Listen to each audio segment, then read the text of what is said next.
analisa jurnalis. Nah, Menteri Pendidikan ini sebenarnya sadar nggak sih kalau yang paling urgent dari sistem pendidikan itu bukan kurikulumnya, bukan materi isi pembelajaran konten untuk siswanya, tapi kualitas tenaga pengajarnya gitu. Jadi kita nih kebiasaan begitu, setiap ganti menteri ganti kurikulum gitu.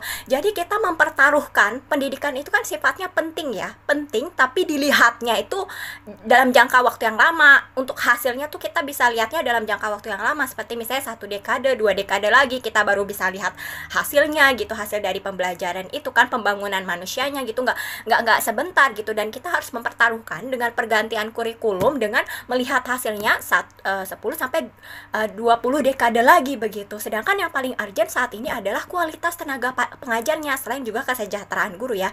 Jadi begini, zaman sekarang itu banyak yang misalnya guru-guru yang dia ngajar IPA tapi belum tentu dia backgroundnya IPA, belum tentu dia ngerti IPA begitu. Dia ngajar sains, dia ngajar IPS, belum tentu background dia, ahli dia di bidang itu begitu.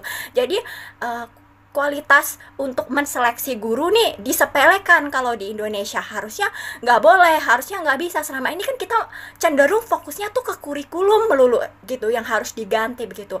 Lagian lembaga-lembaga pendidikan seperti misalnya IKIP atau SPG juga dibubarin gitu kan, dihilangin. Saya juga nggak tahu maksudnya apa.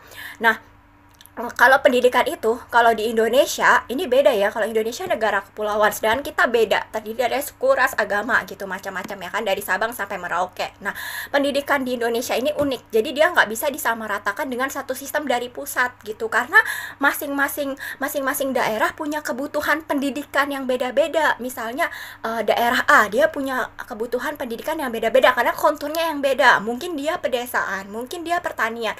Lalu di B mungkin dia konturnya adalah laut, jadinya beda begitu.